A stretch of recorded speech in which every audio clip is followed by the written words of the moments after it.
My influential deaf person was Dr. Judith Ann Paquiars. Judith was born on September 28, 1941, to her parents Walter and June. They were both hearing. Her father was a coal miner firefighter, and her mother was a teacher. Judith was the eldest of 6. She was completely deaf by the age of 2.5.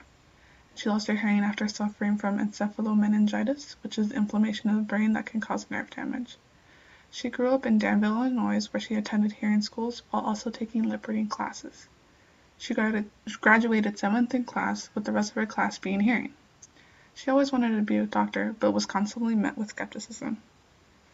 Everyone doubted her dreams, but she didn't let that get in the way. Judith was inspired to become a doctor by reading about her role models, Elizabeth Blackwell and Marie Curie. In 1965, she earned a Master of Science degree from the University of Illinois. She double majored in microbiology and zoology.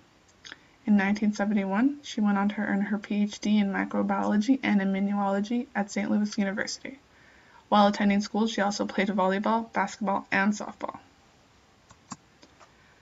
Attending medical school became a huge obstacle for Judith, but not because of the courses. She was encountering discrimination.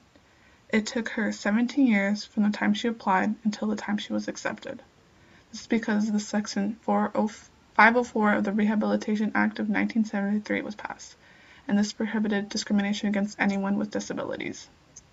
After that, she enrolled in the University of Louisville School of Medicine in 1979, and she was immediately accepted after interviewing with an interpreter, and again, she used other students' notes to keep up with her classes. Eventually, she graduated in 1983. Her career. In 1983, she became the chief resident of pathology for 5 years.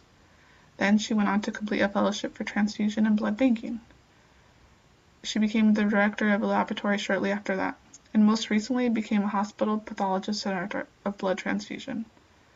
She is extremely interested in teaching, in the diagnosis of malaria using hemograms, the quality assurance of transfusion devices, and trauma blood procurement. To interact with patients, Judith would use interpreters, and she would usually use her friends and family as volunteers. Her achievements. She was the first deaf person to become a doctor. She earned an MD and a PhD.